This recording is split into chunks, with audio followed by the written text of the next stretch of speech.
Just a couple of laps to go, and if Luca Cadalora can get past Carlos Cardus, we're going to see it any moment now. He's had a couple of goes, he's gone past him, and Cardus has always managed to grab it back under braking for the next corner.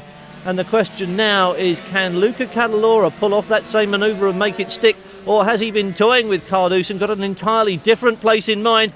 He looks like he's going to do it again, goes for the inside here. He's done it round the outside, always there. This time he dives for the inside and he hangs on to it, keeps his head down, and he's in front of Cardus.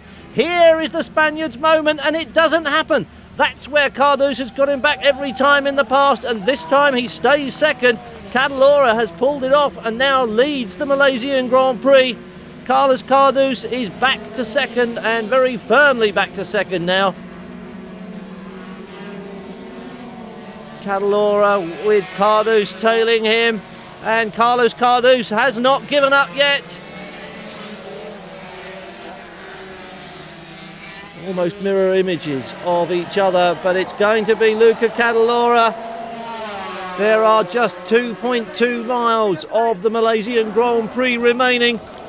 Cadalora, with 2 laps to go, pulled off the same manoeuvre as he'd been practicing all through this race on Carlos Cardus, and now leads it, and Cardus is striking back at him. Carlos Cardus comes back at Cadalora with half a lap to go. He goes for the inside. Cadalora's stuck on the outside. He goes for the inside on the next corner, and Cadalora goes back in front. Cardus has not given up yet though. Cadalora and Carlos Cardus dicing down the final few yards of the Malaysian Grand Prix. Cadalora has the advantage at the moment, but don't write off Carlos Cardus yet because he hasn't finished.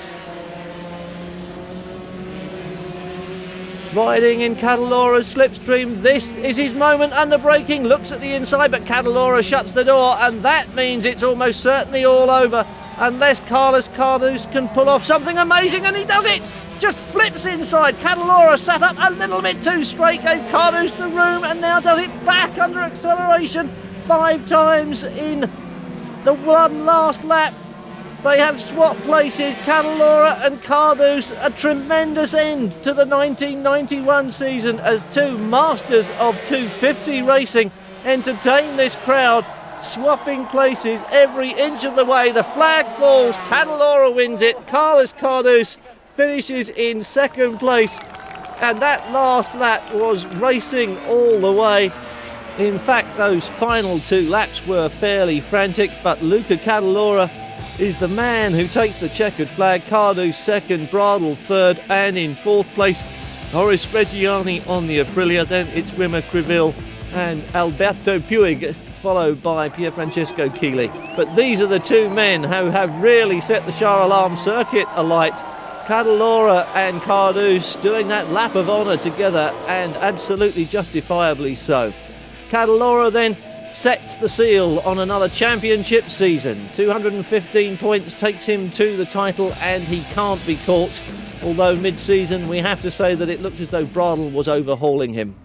Late season too, it looked as though Carlos Cardus might be in the hunt, but it went Cadalora's way. The champion ends his season with a win, and the 3 leading contenders in 250 occupy the rostrum in the final Grand Prix of the year, which is as it should be.